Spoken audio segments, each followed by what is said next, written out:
金朝著名将领金兀术后代在甘肃荆州为其守灵800年，至今对岳飞绝口不提。宋金和谈后，岳飞惨死狱中，金兀术步步高升，他们之间有何冤仇？默默为金兀术守灵的后人如今怎么样了？今天带大家看看神秘的完颜家族。金兀术是谁呢？他是金朝开国皇帝完颜阿骨打的4子，也被称为完颜宗弼。骑马射箭是样样精通，行军打仗也很厉害。金兀术从小就跟随父亲四处征战，在金朝灭辽宋的过程中迅速成长起来。特别是金朝对抗南宋时期，金兀术在战场上的表现使他成为了杰出的军事家。其实呢，在金朝灭辽的时候，金兀术就已经崭露头角。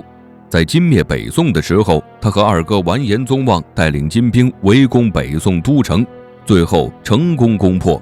北宋是灭掉了，但是在作战过程中，二哥身死，金兀术接替二哥成为右副元帅，带着金兵继续追击进攻南宋。与南宋过招的过程中，金兀术战功赫赫，不断升官进爵，成为了金朝对抗南宋的主力。金兀术的存在是金朝巩固和发展的头号大功臣。公元1130年，西北地区发生富平之战，金兀术奉命带兵对抗宋宣抚使张俊，他率领着右翼金军和宋朝的泾原兵展开大战。掉以轻心的金兀术被宋军包围，好在被娄氏率领的金左翼军解救。宋军将领赵哲的桓庆兵被击败，金兀术反败为胜，他乘胜追击，攻下了南宋陕西五路的大部分地区。富平之战结束后，宋军和金军都损失惨重。金军陕西战场的主将娄氏在作战过程中染病去世。不得不说，金兀术的运气真好，他又接替了娄氏的位子，被升职为右翼都统，成为了西北战场级别最高的统帅。于是乎，甘肃平凉泾川县也就成为了他的封地。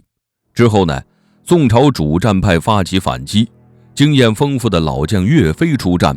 公元1140年，在岳飞的追打下，被金军占领的地盘很快被拿了回来。金兀术打不过岳飞，带着军队呢是东躲西藏。面对战斗力极强的岳家军，在陕西地区无处可逃的他，带着金军准备撤往河南。就在这时，南宋主和派帮了他一把。宋高宗在秦桧的谗言下，命令岳飞班师回朝，金兀术因此躲过一劫。岳家军撤离后，他趁机又占领了陕西和河南地区。金兀术分析形势，发现呢，南宋朝廷根本没打算和金朝死磕到底。他利用南宋这个心理，金兀术和南宋议和，他最终的目的是什么呢？勾结奸臣秦桧，陷害对金朝威胁最大的岳飞。他这一招正合南宋投降派的心意。金兀术与之配合，岳飞等抗金英雄被罢免，然后呢，给岳飞扣上了谋反的罪名。回朝的岳飞失去兵权，还失去了自由。公元1141年，金兀术代表金朝与南宋议和，双方停止了战争，以秦岭淮河为界限，南宋向金朝称臣，每年呢按规定向金朝上贡。南宋与金朝和议后，狱中的岳飞就被皇帝下令斩杀了。金兀术却因为和议，在金朝的地位越来越高，最后得以善终。两人的结局反差巨大，可以说岳飞是金兀术害死的，他们之间呢有血海深仇，所以金兀术的后人对岳飞是只字不提，他们回避历史，在私下歌颂祖宗世代的功德。南宋和金朝之间的战争呢，对汉族人来说，岳飞多次打败金兀术，做出了卓越的贡献，是抗金大英雄。但是呢，对女真完颜氏人来说，金兀术和南宋奸臣秦桧勾结，还用阴招将岳飞害死，这是一件很不光彩的事儿。所以金兀术的后人不愿提起关于岳飞的事儿。在完颜氏人的心中，金兀术那是女真族的大英雄，与他们合作的秦桧呢，也不是卖国贼，而是促进民族和解的使者。只要是在金兀术后人面前提岳飞，那就是在破坏民族之间的感情。所以在完颜氏的族规中对岳飞的限制很多，关于他的戏不准看，真相被揭露，对汉族人民来说呢是鼓舞人心，但对金兀术的后人来说，那就是在揭开他们最不愿意承认的。公元1141年，金兀术病逝，他的儿子完颜享被封为睿王。几年后，海陵王完颜亮篡位，金朝内部大乱，皇帝被杀，完颜享夫妇在政变中丧命，他们被葬在父亲金兀术的封地上，也是今天的甘肃省平凉市泾川县。完颜享死后，亲族也被连累，他们便迁到了泾川为其守墓。从此以后，金兀术的后代居住在了泾川。没想到的是，这一守就是800年，后代又后代，人是越来越多。在墓地不远的九鼎梅花山下建起了一个村庄，这个村子中一共有3000多个人，村子里的人几乎都是金兀术的后人，因为大部分人都姓完颜，所以这个村就叫完颜村。他们虽是金兀术的后人，却从不张扬。村里的人无论男女都十分强壮。经过800年的发展，这个村子依然沿袭着女真族的风俗，放神鹰就是风俗之一。因为他们追求勇敢无畏的精神，只要成功征服了鹰，那就是英雄。不远万里守灵的金兀术后人如今怎么样了呢？女真完颜氏后人因为从小生活在大漠中，性格十分的豪爽，喜欢猜拳喝酒，在庆祝的时候还喜欢几个人扎堆在一起，一边喝酒一边对着天地唱歌。除了这个爱好，他们还保留了马背上民族的特性。在完颜村中，不管是老人还是小孩，都很喜欢一项叫连环战马攻城的游戏。小孩呢喜欢玩，老人喜欢看，因为这个村庄中的人都是下来同祖同根，村中的5、6千口人相互之间不婚嫁，通婚的对象都是外来的汉族人。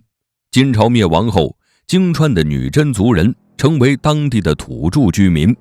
随着历史的发展，这个村子中的人被登记为了汉族。很早之前，完颜村是不准外姓人进入的，可是现在的完颜氏人，他们的长相和汉族差不多，他们学习汉语，学习汉族的农耕技术，和汉族人通婚，之间和睦相处。金兀术的后代逐渐转变着身份，他们从一开始的将士到后来的守灵人，最后成为了普通的老百姓。关于祭奠祖先，在特定的节日，他们还会杀几头猪，这种祭祀方式还真是特别。金兀术的儿子完颜享蒙冤而死后，金兀术的后裔们不得不隐居生活着，他们承受了太多，饱受精神压力，默默守护着祖先的亡灵。在黑龙江地区有一个女真族城市，叫做阿城市。这个城市经历4代帝王，一共38年。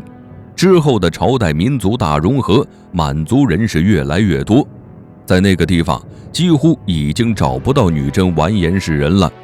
2004年，阿城市为了寻找金兀术的后人，组建了一个考察团，开始四处联系，最后在甘肃省泾川和金兀术的后人联系到，他们不远万里从东北赶到甘肃，看到了苦苦寻找的完颜氏后裔。为了守灵，和完颜部落失去800多年的联系，阿城市考察团的到来让泾川县的完颜氏族既震惊又有感动。失散几百年的亲人面对面的那一刻热泪盈眶。甘肃省平凉市泾川县的女真完颜氏人因为守墓来到这里，800年来他们从未离开过。在完颜村附近有2块很大的石碑，一块是完颜享，另一块是金朝末主完颜成林的，都是村民自发立下的。经过无数代人，随着历史的发展，金兀术和完颜亨墓地的具体位置已经不知在九鼎梅花山哪里，可是这些守灵人还是坚守在自己的岗位上。曾经纵马草原，如今拿起锄头，在甘肃泾川守了800年。完颜村也是历史上最后一个女真部落，完颜氏人心中的使命坚定又长久。